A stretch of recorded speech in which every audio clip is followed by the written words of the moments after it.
여러분 안녕하십니까? 가짜뉴스와 가짜복음이 난무하는 이 험한 세월 속에서 예수님의 말씀을 쫓아가는 성경 속으로 오늘 함께 정리해보고자 하는 본문은 요한복음 4장 43절부터 54절까지입니다. 예수님께서 고향 갈릴리로 돌아오십니다. 그리고 친히 증언하시기를 선지자는 고향에서 높임을 받지 못한다 라고 말씀하셨습니다. 그런데 요한은 다음 절에서 갈릴리 사람들이 예수님을 영접했는데 그 이유는 6월절에 예루살렘에서 행하신 일들을 목격했기 때문이라고 기록하고 있습니다. 이 상반되는 두 구절은 어떻게 해석해야 할까요?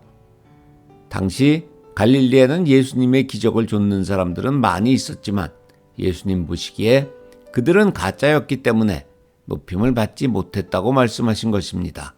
진정으로 당신을 따르는 자들은 없었다는 것입니다. 45절에서 영접하다로 번역된 헬라어 단어는 예수를 구원주로 받아들이는 영접뿐만이 아니라 단순한 능력자로 받아들이는 영접도 포함하는 단어입니다. 즉, 당시의 갈릴리 사람들은 예수를 구원주가 아닌 단순한 능력자로 여기고 있었다는 것입니다. 한편 누가복음은 고향 사람들이 예수님을 죽이려 했던 정황을 기록하고 있습니다. 예수님께서 나사렛에서 이사야 6장 1절 2절을 인용하시며 당신께서 이 땅에 오신 목적은 은혜의 해를 선포하고 영적으로 병든 자들을 구원하시기 위함이라고 돌려서 말씀하시자 이에 실망한 사람들이 예수님을 낭떠러지에서 밀쳐 떨어뜨려 죽이려 했던 것입니다. 기독교는 내가 바라는 것을 이루는 종교가 아닙니다. 기독교는 내 뜻이 아니라 하나님의 뜻이 이루어지기를 기원하는 종교입니다. 만약 하나님께서 내가 하고 싶은 것을 다 할 수 있게 해주신다면 그것은 저주입니다. 왜냐하면 본질상 죄인인 내가 하고 싶은 일은 모두 악한 것일 수밖에 없기 때문입니다. 예수님께서 두 번째 표적을 행하십니다. 사실 예수님께서는 그동안 이미 수많은 기적과 이사를 보여주셨습니다. 그러나 요한은 그 중에서도 엄선해서 자기의 목적에 따라 소개하고 있습니다. 요한은 그 목적을 이렇게 밝히고 있습니다. 예수께서 제자들 앞에서 이 책에 기록되지 아니한 다른 표적도 많이 행하셨으나 오직 이것을 기록함은 너희로 예수께서 하나님의 아들 그리스도이심을 믿게 하려 하며 또 너희로 믿고 그 이름을 힘입어 생명을 얻게 하려 함이니라. 즉 요한복음은 예수님이 그리스도임을 믿어 생명을 얻게 하기 위해 사건들을 편집해서 기록했다는 것입니다. 물론 두 번째 표적인 왕의 신하 이야기도 그런 목적을 가지고 여기에 배치된 예화입니다. 예수님께서 첫 번째 표적을 행하셨던 가나에 이르십니다. 왜 하필 가나였을까요? 두 번째 표적 역시 첫 번째 표적과 마찬가지로 예수 그리스도의 피와 십자가에 관한 이야기임을 시사하고 있는 것입니다. 첫 번째 표적이 예수 그리스도의 죽음을 암시하고 있다면 두 번째 표적은 예수 그리스도의 부활을 암시하고 있습니다. 당시 갈릴리 사람들은 예수의 표적에 열광했을 뿐 예수를 믿지는 않았습니다. 가버나움에 살고 있는 왕의 신하 역시 그 중에 하나였을 것입니다. 그에게 십자가의 죽음과 부활을 믿는 믿음이 있었다는 근거는 없습니다. 단지 그에게는 아들을 살려야 하겠다는 간절함이 있었을 뿐입니다.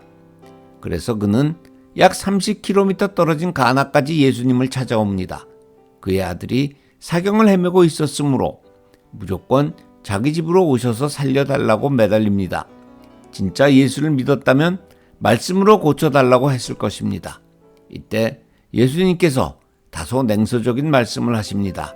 너희는 표적과 기사를 보지 못하면 도무지 믿지 아니하리라. 첫 번째 표적에서도 이와 비슷한 상황이 있었습니다.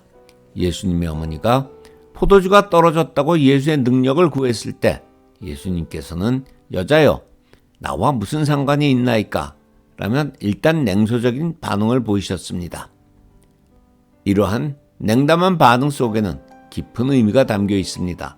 앞으로 내가 표적을 보이기는 하겠지만 어떤 사람은 그 표적의 겉모습만 보는 믿음에 머무르게 될 것이고 또 어떤 사람은 그 표적 너머의 십자가와 부활까지 내다보는 믿음을 갖게 될 것이다.